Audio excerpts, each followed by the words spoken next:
E aí, tranquilo? Mais uma derrota do Coringão no Maracanã. Corinthians perde para o Fluminense de 3-1 e hoje a gente tem muita coisa para falar. Sorriso meio de ironia, de sarcasmo, meio de saco cheio. Tem alguns personagens muito importantes para a gente citar. Eu acho que tem três personagens principais nesse jogo e a gente precisa falar muito de Coringão. Então, se você é novo ou nova no canal, considere se inscrever. Deixa o like também, porque ajuda muito na divulgação, entregar para outras pessoas, para fãs, para haters do Corinthians, enfim. O Corinthians é o maior assunto do mundo, né? Então, vamos lá falar de Corinthians 1, Fluminense 3, jogo que aconteceu no Maracanã na noite de ontem. O Corinthians começa com uma postura, rapaziada, muito diferente do que tá habituado. Eu acho ousada, independente se deu certo ou não, acho que isso a gente pode discutir. Agora a gente vê que não deu, né? Spoiler, não deu. Mas o Corinthians começa com uma atitude muito ousada, que é marcação, pressão e a gente se iludindo, né? Porque o Corinthians ficou 10 dias, 15 dias, sei lá quanto tempo teve pra essa data FIFA, 11 dias, 12 dias, sei lá.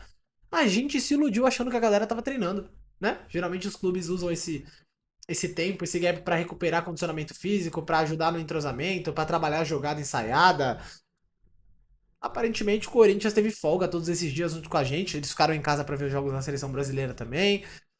Essa é a sensação que passa. O Corinthians parece um time que não treina ou se treina é muito mal treinado pela sua comissão e não dá pra entender os movimentos. Então, é, falando da postura no começo, me surpreendeu e, assim, até positivamente. Eu acho que o Corinthians começou marcando bem, mas o que acontece? É um time que não tá acostumado a fazer essa marcação-pressão e aí ela desencaixa muito fácil. É muito fácil desencaixar a marcação-pressão do Corinthians.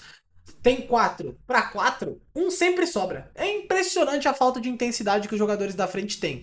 E aí eu acho que precisa estar bem alinhado. Ou o Dorival Júnior quer técnica, qualidade técnica e refino no meio de campo e ataque do Corinthians, ou ele quer intensidade. Dificilmente ele vai ter as duas coisas.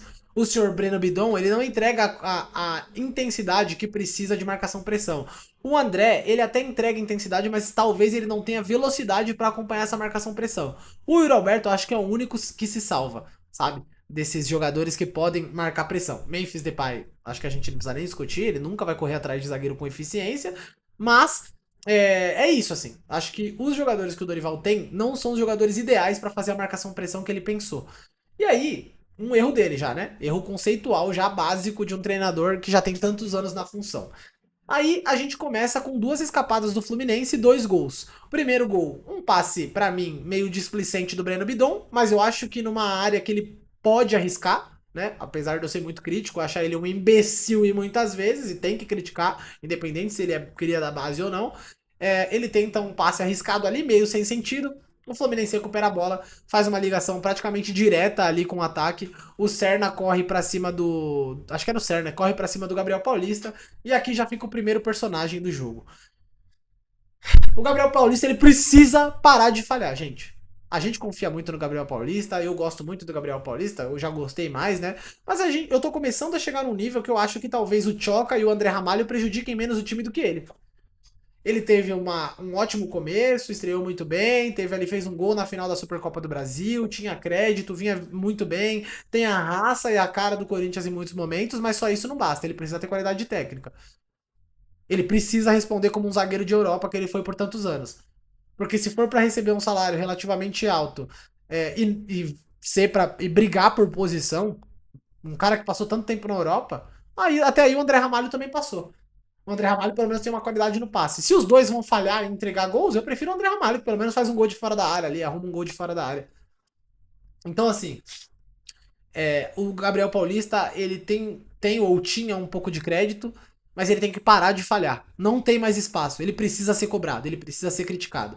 Não vai ter tempo bom aqui para ele, não vai ter sofá e mordomia para ele. Ele precisa ser cobrado. Eu era um defensor, mas já acabou minha paciência com o Gabriel Paulista. Aí o Corinthians dá outra escapada. A primeira escapada, o Gabriel Paulista erra no bote, não consegue acompanhar o Serna na corrida. O Gustavo Henrique tentou fazer um 2 para um ali, fechar o gol e ao mesmo tempo o passe pro John Kennedy, não fechou nenhum nem outro. Ele tocou no John Kennedy. John Kennedy estava sozinho, limpou o Cauê com muita facilidade. Culpa zero do goleiro. Não tinha muito o que fazer, ele tinha que tentar fechar o ângulo ali. O John Kennedy foi muito bem, mérito para ele, fez o gol e ainda o Gustavo Henrique, que ainda fez o 2 para um, ainda conseguiu voltar a tempo mas por uma infelicidade, azar e incompetência andando juntos com o Corinthians, a bola passa embaixo das pernas do Gustavo Henrique e gol dos caras. Segundo gol, uma jogada muito parecida, uma ligação praticamente direta, mais uma vez o 2-1, só que dessa vez era o Bidu que tava sozinho, tentou fechar o John Kennedy no segundo pau, acompanhou a jogada até onde deu, quando fez a marcação o Serna chutou ainda com o Bidu a uns 3 metros dele, aí o azar e a incompetência andando juntas de novo, a bola bateu na trave, quando a gente achou, porra, nos livramos dessa, né, a bola sobra pro Hércules e ainda mais uma vez o azar, a bola passa embaixo, se eu não me engano, das pernas do Cauê. Então, assim, o azar e a incompetência foram predominantes nesse jogo do Corinthians, né? E, obviamente, o mérito e a competência e a sorte do lado do Fluminense. E aí, eu acho que o Corinthians tem essa infelicidade, sai perdendo por 2-0 no primeiro tempo, segundo tempo muito difícil de buscar.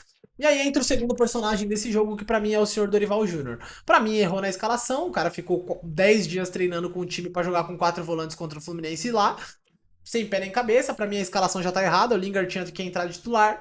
No meio da transmissão parece que foi comunicado que o Lingard só tinha fôlego, só tinha condicionamento físico pra 35 minutos. Eu falei, beleza, que entra no segundo tempo com 10 minutos.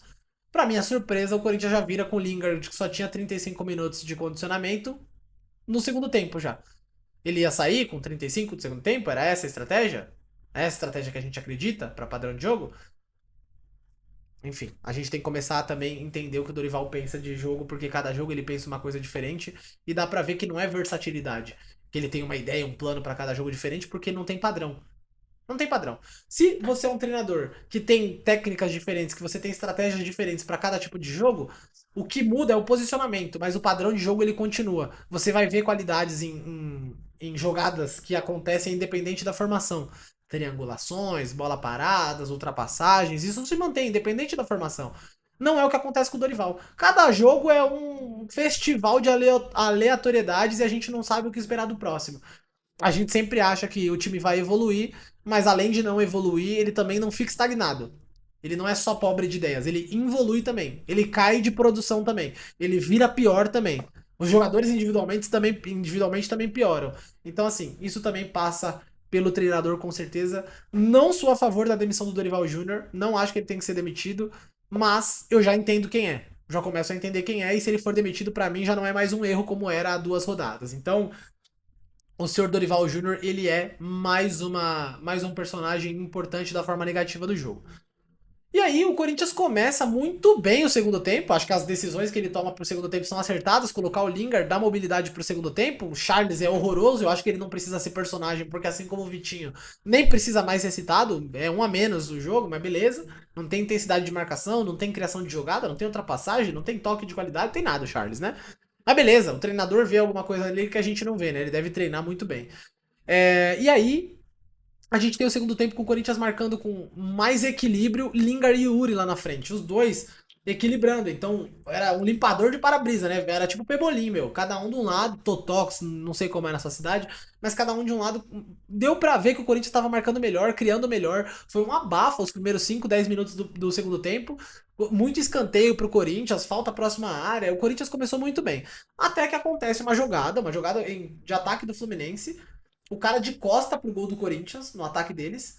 O Alan começa a dar um monte de tapa. Eu não sei se. Tipo assim, pra quem já jogou bola uma vez na vida, sabe que às vezes o cara tava ali no ouvido dele, falou alguma coisa, ou provocou ele, ou chutou fora do lance e tal. Mas hoje tem VAR.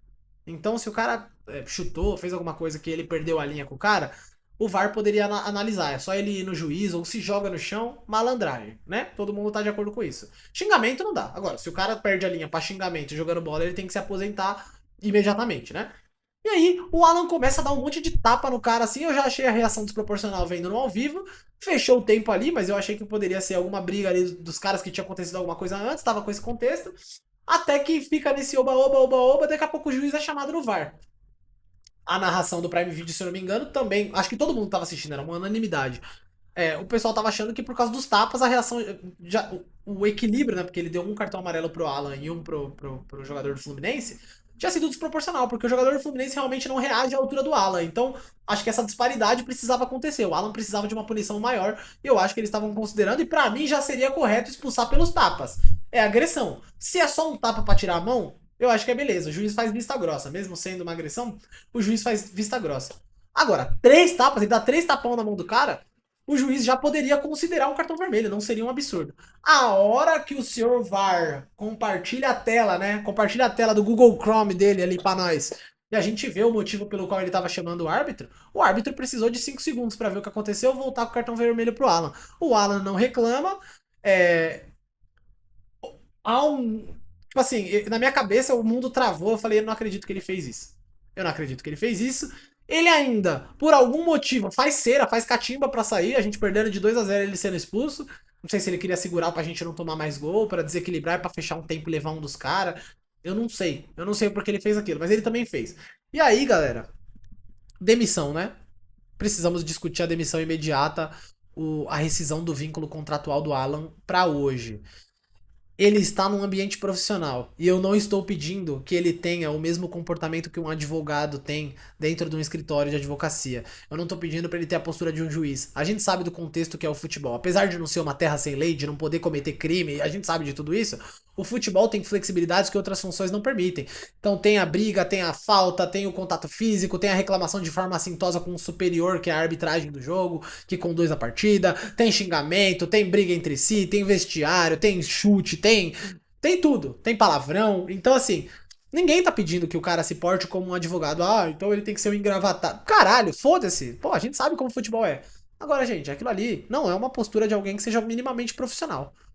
Aquilo ali a gente não pode fazer em qualquer ambiente que seja que a gente esteja sendo remunerado pra fazer. Em vila, em baile, em futebol e pega, em racha de rua, já não acontece muito isso. Mentira, acontece. Mas tudo bem, é justificável. Agora, o cara fazer aquilo ali em rede nacional, com VAR, com um monte de coisa, caralho. E aí a gente entra num outro tema que eu já citei uns 2, 3 vídeos atrás. Seguinte, sétima rodada de brasileiro. Eu nem sei se tá na sétima rodada, mas sétima rodada de brasileiro. O seu Alan perde a cabeça com um time do Fluminense que não é um time catimbeiro, não é um time provocador, não é um time retranqueiro e o estádio dos caras não é caldeirão. A torcida dos caras não é inflamada, beleza? Aqui se tem torcedor do Fluminense assistindo isso, caralho, foda-se. Vai levar pro coração, foda-se também. Mas assim, em algum desses cenários, você entende se acontece uma faísca e o bagulho vira uma treta do caralho e não dá pra entender o que aconteceu. Se tem um desses fatores, os caras estão sendo retranqueiros, estão sendo catimbeiros, o time dos caras tá provocando, o estádio dos caras é caldeirão, você entende, meu? Subiu pra cabeça de um dos jogadores, o jogador tá meio num dia ruim, mano, levanta um, fecha o porradeiro do caralho, você ainda... O Fluminense, o jogo de ontem não tinha nenhuma dessas características. Ah, e o jogo também não era mata-mata, que pode ser uma parada que tem que correr atrás do resultado, sabe? Era um jogo que não valia nada, entre muitas aspas. O Corinthians tem que começar a entender que esses jogos valem, né? Jogos de pontos corridos valem. Mas o seu Alan já perdeu a cabeça num jogo desse. Onde não tinha nada que, nossa, vai acabar o mundo amanhã. Não. Era um time que estava sendo superior ao outro. Talvez o Corinthians tivesse uma postura abaixo do que a gente queria, numa rotação abaixo, ia ter cobrança, ia ter reclamação, claro. Mas nada perdido. Inclusive, o começo do contexto do segundo tempo mostra que o Corinthians estava no abafa, escanteio, falta, vamos pra cima dos caras. Agora, o Alan jogou tudo a perder. Se ele perde a cabeça contra o Fluminense num cenário extremamente favorável, embora o placar estivesse 2-0, isola o placar 2-0 pros caras. O ambiente não era um ambiente hostil. Se ele perde a cabeça agora, vamos imaginar um cenário hipotético. Vamos imaginar que o Corinthians vai enfrentar o Peñarol no Uruguai no último jogo da fase de grupo da Libertadores. Os dois classificados. O Corinthians e o Peñarol já estão classificados. Então, tranquilo. Os dois estão classificados. Só tá indo lá decidir quem vai ser o primeiro lugar. Lá no Uruguai, caldeirão do Peñarol, os jogadores uruguais tudo psicopata, se eles fazem 1-0 no primeiro minuto de jogo, não tem mais jogo, a gente sabe como funciona jogar na América do Sul. E o que o Alan vai fazer? Ele vai levar uma arma pro estádio e vai matar todo mundo. Se ele perde a linha contra o Fluminense, mano, numa sétima rodada de brasileiro, no Maracanã, nada a ver, mano, que tinha 30 mil pessoas no Maracanã, vários rombos, setor fechado, porque não ia ocupar e fica feio pra transmissão, pra mostrar que a torcida do Fluminense não ocupa. O Alan perde a cabeça nesse jogo, imagina ele jogando contra o Peñarol lá. Imagina ter que colocar o Alan numa semifinal de Libertadores, Corinthians e Flamengo, Corinthians e Palmeiras. Vocês estão entendendo? Não tem mental pra jogar no Corinthians, não tem mental pra jogar competição grande. Tem que tirar agora. Tem que tirar. Isso já foi uma prova de que ele não consegue. Um cara que eu critico aqui, que eu critico muito tecnicamente, que eu acho que dá uma apagada em vários momentos. E sou chato com ele porque, mano, gosto do futebol do cara. Mas que ele não perde a linha por nada e, pelo contrário, ele faz os caras perder a linha, é o psicopata Breno Bidon, gente. Se a gente tivesse 11 Breno Bidon pra jogar Libertadores, a gente ganhava mata-mata. Tudo. Ganha contra argentino, contra uruguaio, contra paraguaio, contra colombiano, Independente Del Valle, Equador. Ganha tudo. Altitude. O Breno Bidon é psicopata. O Breno Bidon, ele não perde a linha, ele faz os caras perder a linha. O moleque é filha da puta, o moleque é rato da bola, velho. Além de ter muita qualidade, ele é chato. Ele reclama, ele fica no ouvido dos caras. Eu tenho certeza que ele é uma mala do caralho. Os caras dos outros times devem achar ele que é uma mala do caralho. E foda-se, mano. Ele sabe jogar, ele sabe jogar, ele sabe entrar na mente dos caras. Agora, o que não dá é pra gente perder a linha num jogo que não valia muita coisa. Entre muitas aspas aqui, de novo, todo jogo pro Corinthians vale, o Corinthians tem que competir todo jogo, mas isso pra mim é um exemplo lá pra frente. Porque a gente sabe que esse problema ele não vai morrer aqui.